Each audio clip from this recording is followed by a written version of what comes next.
ಇಪ್ಪತ್ತೊಂಬತ್ತನೆಯ ಸ್ವಾತಂತ್ರ್ಯ ದಿನ ಬಹಳ ಸಂಭ್ರಮದಿಂದ ನಾವು ಆಚರಣೆ ಮಾಡಿದ್ದೇವೆ. ಈ ದೇಶದಲ್ಲಿ ಒಂದು ಹೊಸ ತಿರುವು ಪ್ರಾರಂಭ ಆಗಿದೆ.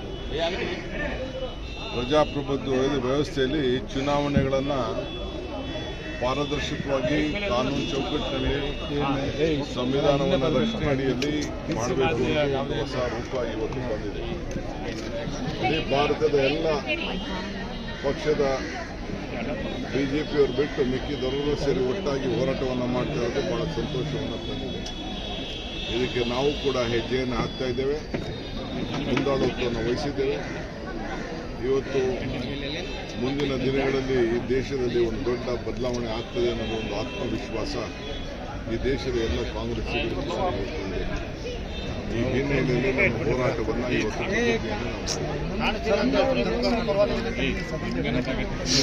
ನೋಡಿ, ಧರ್ಮಸ್ಥಳ ಪರ ಅಲ್ಲ, ವಿರೋಧ ಅಲ್ಲ, ನ್ಯಾಯಬದ್ಧವಾಗಿ ನಡೀಬೇಕು.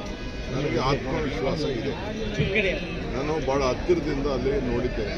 ಅಲ್ಲಿ ಭಕ್ತಿ ಶ್ರದ್ಧೆ ಎಲ್ಲ ಯಾವ ರೀತಿ ನಡೀತಿದೆ. ಏನು ಒಂದು ಷಡ್ಯಂತ್ರ ನಡೆದು ಅದು ಮುಂದಿನ ದಿನದಲ್ಲಿ ತನಿಖೆಯಿಂದ ಹೊರಗಡೆ ಬರ್ತದೆ. ಅದು ನನ್ನ ವೈಯಕ್ತಿಕವಾದಂಥ ಒಂದು ಅನುಭವ. ನಾಳೆ ನಮ್ಮ ಹೋಮ್ ಮಿನಿಸ್ಟರ್ ಅವರು ಅಸೆಂಬ್ಲಿಯಲ್ಲಿ ಉತ್ತರವನ್ನು ಕೊಡುವಂಥ ಸಂದರ್ಭದಲ್ಲಿ ಸೋಮವಾರ ಬಹುಶಃ ಏನು ಸತ್ಯ ಇದೆ ಆ ಸತ್ಯವನ್ನು ಈ ನಾಡಿನ ಜನತೆಗೆ ತಿಳಿಸ್ತಾರೆ ಅನ್ನೋ ಒಂದು ಆತ್ಮವಿಶ್ವಾಸ ನನಗೆ ವೈಯಕ್ತಿಕವಾಗಿದೆ. ಅದನ್ನು ನಮ್ಮ ಹೋಮ್ ಮಿನಿಸ್ಟರ್ ಅವರು ತಿಳಿಸ್ತಾರೆ. ನಾನು ಹೇಳಿದ್ದೇನೆ, ಹೋಮ್ ಮಿನಿಸ್ಟರ್ ಅವರು ತಿಳಿಸ್ತಾರೆ.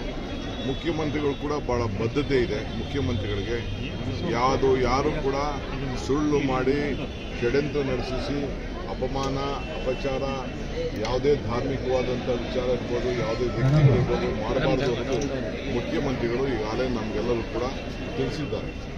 ಶಾಸಕಾಂಗ ಸಭೆಯಲ್ಲೂ ಕೂಡ ಅವರು ಕಟ್ಟುನಿಟ್ಟಿನ ಕ್ರಮವನ್ನು ಸುಳ್ಳೇನಾರಾಗಿದ್ದರೆ ಕಟ್ಟುನಿಟ್ಟಿನ ಕ್ರಮವನ್ನು ಕೈಗೊಳ್ಳಬೇಕು ಅನ್ನೋದು ಕೂಡ ನಮ್ಮ ಸರ್ಕಾರದ ಒಂದು ದೊಡ್ಡ ಚಿಂತನೆ.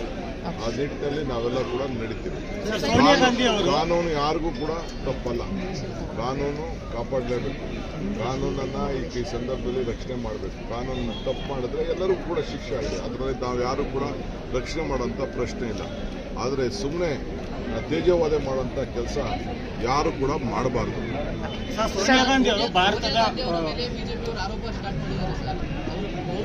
ಅದೆಲ್ಲ ಬೇರೆ ಟೈಮಲ್ಲಿ ಮಾತಾಡೋಣ. Sir, the same thing in English, sir. You said there is some conspiracy in